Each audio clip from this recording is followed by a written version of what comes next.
desde el versículo 26, Evangelio de Lucas capítulo 10, versículo 26. Jesús está hablando con un intérprete de la ley y le dice: ¿qué está escrito en la ley? ¿Cómo lees? Y aquel respondiendo dijo: amarás al Señor tu Dios con todo tu corazón y con toda tu alma y con todas tus fuerzas y con toda tu mente, y a tu prójimo como a ti mismo. Y le dijo: bien has respondido, haz esto y vivirás. Pero él, queriendo justificarse a sí mismo, dijo a Jesús: ¿y quién es mi prójimo? Es interesante este diálogo entre Jesús y un erudito de las Sagradas Escrituras. Como muchos de nosotros, que tenemos una mente inteligente, racional, reflexiva, Jesús le dice: ¿qué está escrito en la ley? Y ese hombre no tiene ninguna dificultad en responderle con una respuesta bíblica. Pero más adelante se da cuenta de algo. Lo que él sabe con su mente tiene una dificultad mayor porque colisiona con algo muy importante, que es su corazón, la voluntad. Y entonces este hombre empieza a luchar entre lo que sabe y lo que practica, entre lo que Dios le pide y lo que sabe que tiene que hacer. Y entonces, cuando se da cuenta que su respuesta apuntaba con claridad a la relación con Dios, pero se estaba olvidando de la relación con su prójimo, dice la Biblia que comenzó a justificarse a sí mismo. Pero no lo juzguemos, porque es lo que todos hacemos. Cuando no hemos hecho el bien, cuando tuvimos la oportunidad de hacer algo en beneficio de otros y nos negamos, cuando a través de nuestro voto y nuestra voluntad podíamos favorecer a alguien y lo hicimos en contra, cuando alguien estaba enfermo, necesitado, lejos de Dios, nosotros tuvimos una actitud que sabía mucho acerca de Dios, pero que no sabía nada acerca del prójimo. En vez de reconocer nuestra falta, comenzamos a justificarnos. Es que todos nosotros nos involucramos con personas y todos captamos imágenes, sentimientos, emociones del otro, y los demás también la captan de nosotros mismos. Cada vez que yo pienso en usted o usted piensa en mí, hay imágenes asociadas. Y nosotros catalogamos a las personas de fáciles, difíciles, inexpresivos, muy habladores, complicados, sencillos, amables, duros, cortantes, que expresan sentimientos, que parece que no lo tienen. Ya sabemos cómo actúan y reaccionan, captamos del otro cosas y el otro también las capta de nosotros. Y esto no es programado, Esto es espontáneo, surge, está dentro de nuestro corazón y podemos disimularlo un tiempo, pero luego se expresa. Y hoy quiero invitarles a meditar en esta pregunta que hizo este hombre: ¿quién es mi prójimo? ¿Con quién me estoy vinculando? Este hombre lo hizo para justificarse. Y cuando nos justificamos hay un alivio temporal, porque por un momento nos mentimos a nosotros mismos y nos decimos que hemos actuado bien. ¿Pero por qué digo temporal? Porque lo que a mí no me acerca a mi prójimo, tarde o temprano me va a perjudicar. Y es un indicador de que vivo lejos de Dios. Aunque predique, cante, vaya a la iglesia, ore y haga todos los servicios religiosos que tengan que ver con la fe. ¿Quién es mi prójimo? ¿Sabe que cuando responda esto, voy a estar hablando acerca de mí y voy a estar hablando acerca de usted? Y hasta que yo no me entienda a mí mismo, no voy a poder entenderlo a usted. Yo soy para algunas personas lo que voy a mencionar aquí. Y usted es para mí también algo parecido. Y vamos a ver el impacto que producimos en los demás para reconocernos en nuestra propia conducta. Mi prójimo, en primer lugar, es una persona que tiene muchos recursos internos. Así reconozco a algunas personas en mi vida. Me encanta estar un rato con ellos, conversar. Parece que tienen un enorme caudal de beneficio emocional, intelectual, psicológico, humano para transmitir al otro.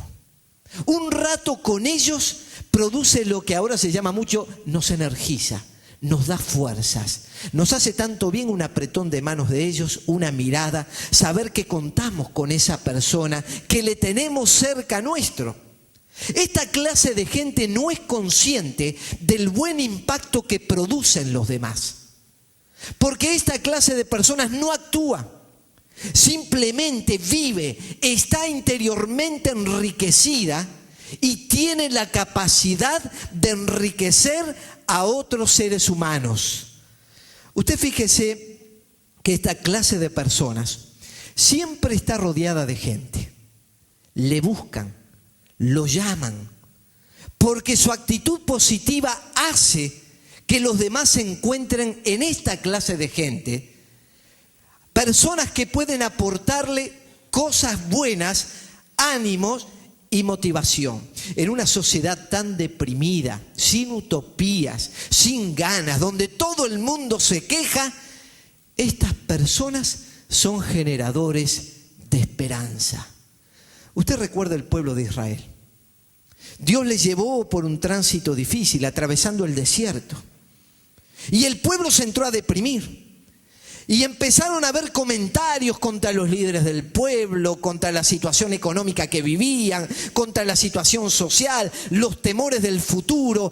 Pero habían otros que tenían desafíos. Vamos a conquistar tierras. Y allí apareció el nombre de dos seres humanos maravillosos, Josué y Caleb. Ellos vieron enormes dificultades en las tierras que iban a conquistar, pero tuvieron muchos recursos interiores, no solamente para ver que Dios podía vencer esas dificultades, sino para animar al pueblo. Y sabe que cuando lo transmitieron, la gente comenzó a hablar de apedrearlos. Pero ellos estaban tan convencidos que el poder de Dios era grandioso, que animaron, conquistaron, y sus nombres han quedado en la memoria colectiva como personas que aportan el bien. Este tipo de personas tienen un gran carisma, acceden a lugares de liderazgo, son buscados por empresas para conducir personal, trabajan en tareas humanitarias porque ellos aman, quieren a la gente y saben vincularse perfectamente con los demás, sortean obstáculos y tienen una enorme inteligencia para manejar situaciones de adversidad. No se encuentran por todos lados y cuando en su vida alguien le genera este tipo de situación, no lo deje escapar. Búsquelo porque no abundan en nuestro contexto. El apóstol Pablo, un hombre de Dios, lleno del Espíritu Santo, en un momento entra en una crisis personal y dice: tenga el Señor misericordia de la casa de Onesíforo. No sabemos más nada de Onesíforo, pero mire lo que dice: porque muchas veces me confortó. La presencia de Onesíforo llegaba hasta el apóstol Pablo para llegar a confortarle y animarle. Nosotros necesitamos esta clase de gente y necesitamos cristianos que sean referentes en un mundo de tinieblas y depresión, para no ser optimistas absurdos, sino para ser hombres y mujeres llenos de fe y esperanza, cuyos mensajes no depriman a su entorno, sino lo animen, le generen buenas cosas. A veces podemos tener esta clase de vínculos no solo con personas que conocemos, sino que con personas que no conocemos. Cuando yo era adolescente, había un predicador que anunciaba el Evangelio en toda América Latina. Y ese hombre ejerció una influencia tremenda en mi vida, aunque yo nunca lo había conocido personalmente. Me acuerdo que estábamos en una ciudad con los jóvenes predicando el Evangelio y se iban todos a dormir y yo tomaba los cassettes donde este hombre predicaba y me quedaba escuchando para no hacer ruido y no molestar a los demás hasta la madrugada los mensajes que él transmitía. Me llenó de vigor, de fe, de esperanza, me animó. Me dijo que es posible, que hay un Dios maravilloso, que puede cambiar las situaciones. Me ayudó a creer, me animó con sus palabras. Sentí que Dios me hablaba, me impulsó a lanzarme a la obra y nunca había tenido trato con él. Lo conocí 25 años después y le comenté esta situación. Hombres, mujeres que tienen abundantes recursos interiores. Quizás usted puede ser uno de esos. O quizás usted conoce gente que le produce estas situaciones. También mi prójimo es a veces una persona con problemas. Y vivimos en un mundo de problemas. Usted recuerde que Jesús dijo, en el mundo que van a tener aflicción. Y siempre va a llegar alguna forma de dificultad. O problemas en la familia, o en las economías de las naciones, o en el trato con nuestros semejantes, o una enfermedad física que se prolonga en el tiempo. Un mundo que nos genera adversidad. Y así como nos vinculamos con gente que nos energiza, hay gente cerca nuestro que tiene realmente problemas. Usted piense en aquellas personas que tienen un familiar enfermo y que pasan meses en un hospital junto a su familiar, cuidándolo, atendiéndolo, el enorme desgaste que le produce. Todos pensamos siempre en la persona que está físicamente afectada, pero muy pocas veces nos damos cuenta del tremendo desgaste que tiene aquel que está sufriendo junto a él y dedica prácticamente su vida a cuidarlo. En un episodio que relata el Evangelio, habla de Jesús, quien estaba en medio de una multitud con necesidades. Jesús, ante las necesidades que vio y los problemas, pudo haber hecho dos cosas. Una, huir, y la otra, comprometerse. En el año 1972, en Harvard, se acuñó una expresión para describir a personas que son emocionalmente sordas, que no tienen la capacidad de entender lo que le pasa al otro, ni de expresar lo que a ellos le pasa. Y la expresión que usaron fue alexitimia. ¿Qué quiere decir? A, carente de. Lexis, de palabras, expresiones, vocabulario. Y timos, viene de emoción. En otras palabras, personas incapaces de expresar sus emociones. Actúan todo el tiempo con dureza. Si hubieran estado en el terreno de Jesús allí con alguna persona enferma, le hubieran empezado a sermonear con dureza porque no entienden lo que está sufriendo el otro. Y para eso se precisa empatía, la capacidad de ponerse por un momento en el lugar del otro.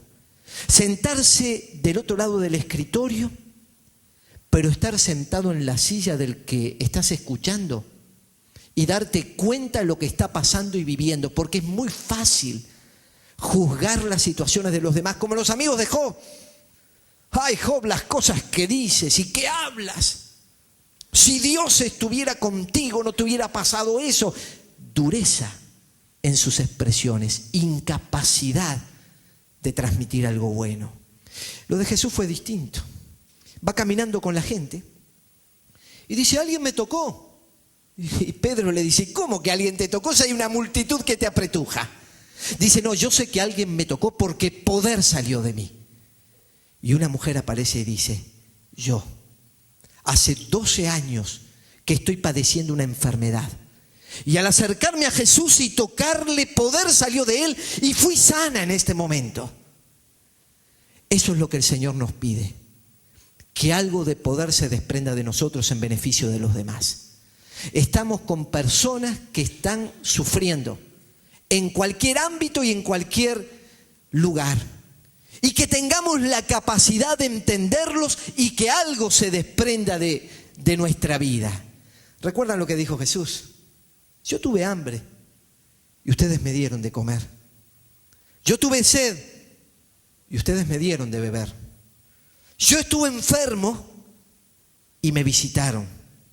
Estuve en la cárcel y no me juzgaron o criticaron. Vinieron a mí. Entonces los justos le responderán: Señor, ¿cuándo te vimos hambriento, sediento, enfermo o en la cárcel? Y respondiendo les dirá: en cuanto lo hicisteis a uno de estos mis hermanos más pequeños, a mí lo hicisteis. ¿Sabe una cosa? Jesús nos está hablando no solo de hacerlo, sino la motivación con lo que lo hacemos. Y tenemos que tener cuidado, porque no debemos acercarnos a ayudar al prójimo para satisfacer nuestra necesidad de sentirnos bien con nuestra conciencia, sino que debemos acercarnos al prójimo porque lo amamos, porque realmente queremos su bienestar, porque tenemos un interés genuino en su persona y porque queremos que Dios lo bendiga. ¿Quién es mi prójimo? Personas problemáticas. Ellos no tienen problemas, ellos son el problema. En cualquier lugar donde se encuentren, generan problemas. Usted tiene dificultad con ese hijo o esa hija, pero se entera que en el colegio también tiene dificultades. Se entera que en el trabajo tiene dificultades, que en la iglesia tiene dificultades, que en todas partes tiene dificultades. Entonces no tiene problemas, es el problema.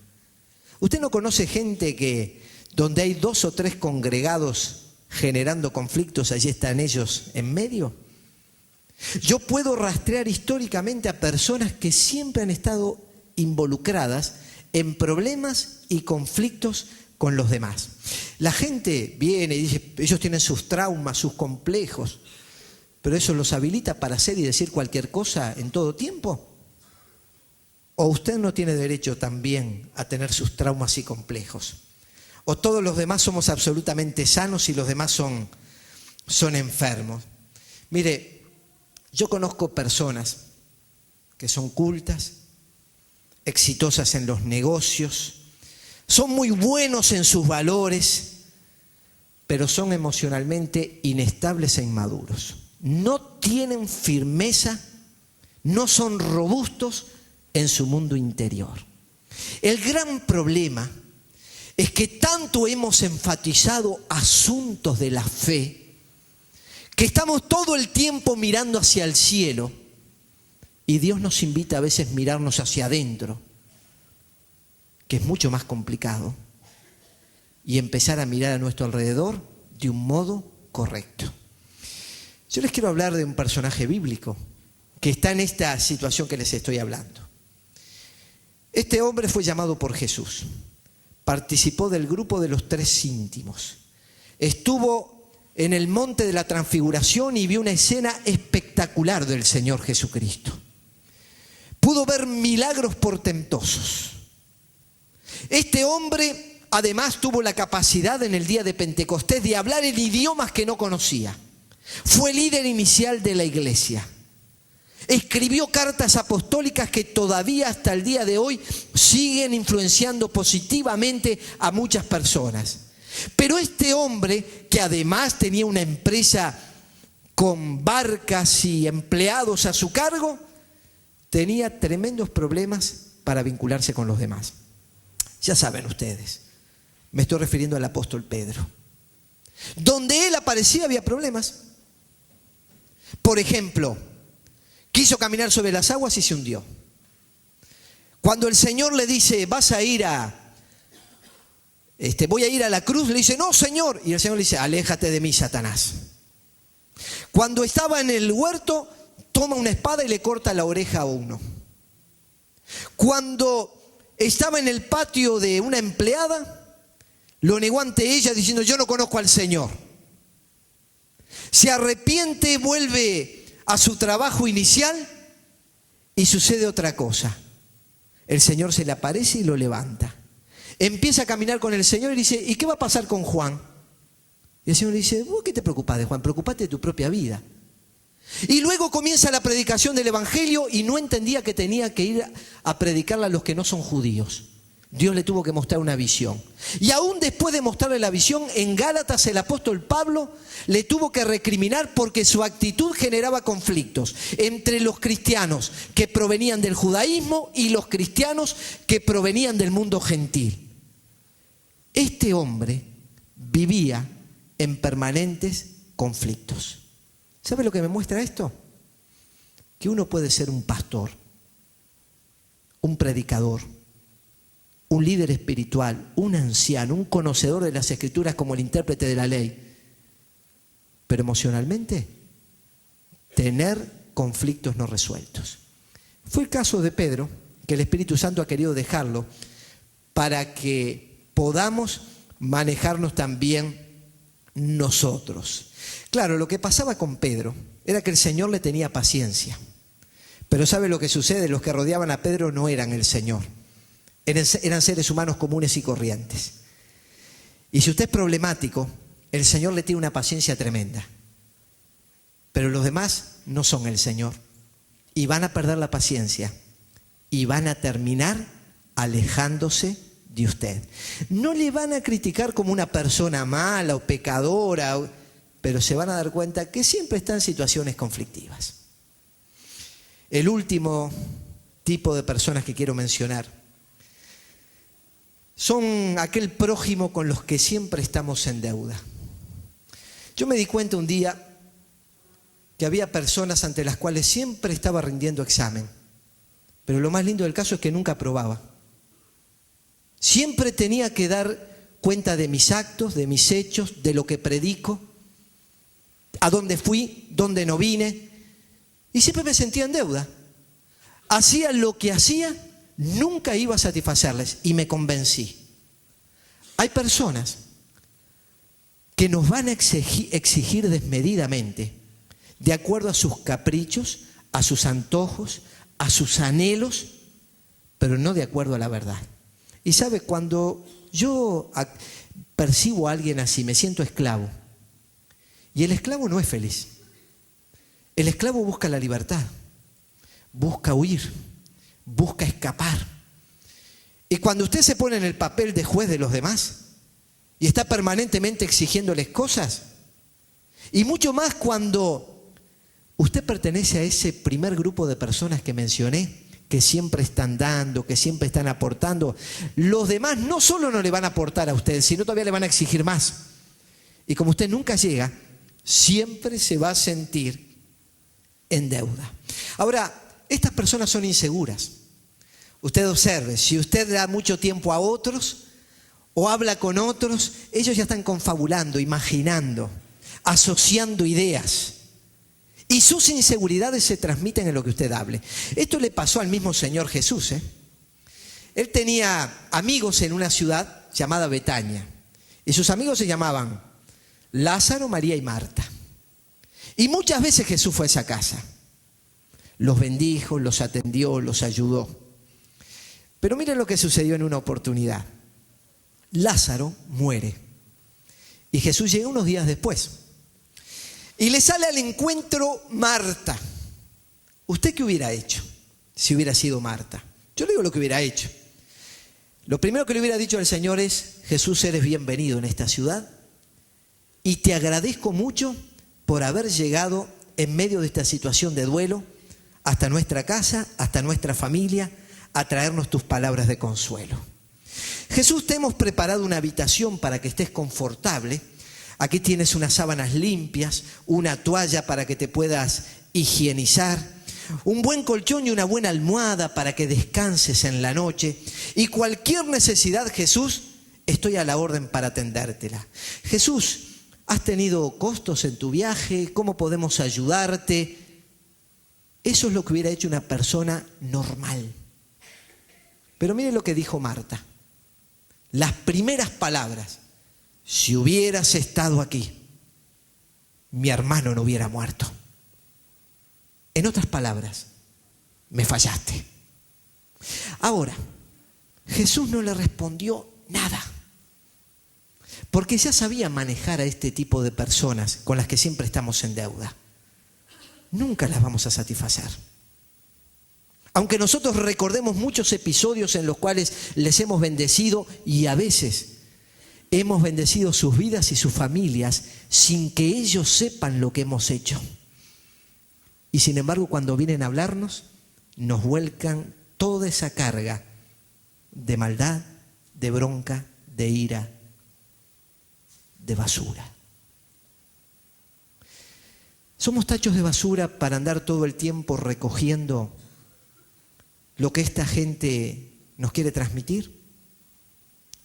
Para amar al prójimo, tienes que amarte a ti mismo. Y Jesús vio a Marta, hizo el milagro y siguió su camino.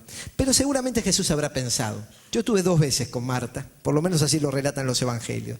En una oportunidad quejándose de la otra hermana y se le quejó a Jesús. Y ahora lo ve a Jesús y de entrada le dice esto: tenemos que tener cuidado. Yo sé que muchos se sienten permanentemente asediados y como que alguien les está succionando todo el tiempo y exigiendo cosas todo el tiempo. Algún hijo, algún padre, una madre, un empleado, un patrón, un vecino, alguien en la iglesia se siente de este modo.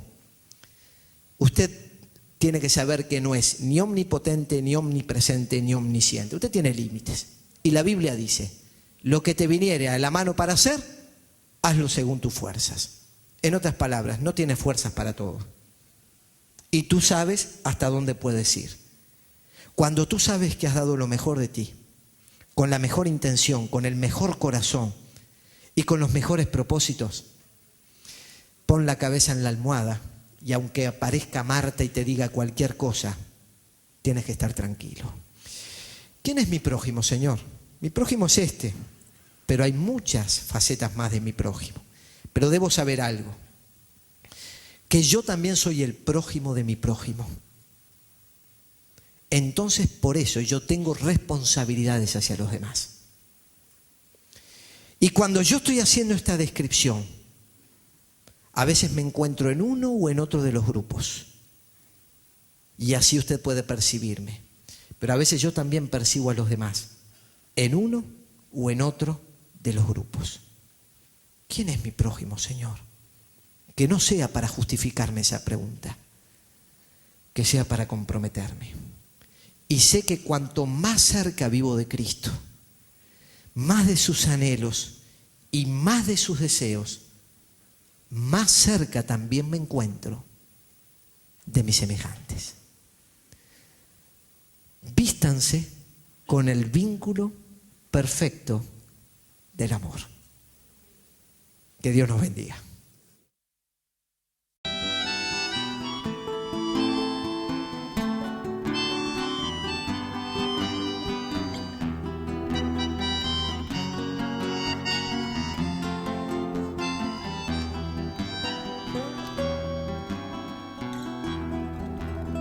No tengo nada que esconder, mi vida transparente.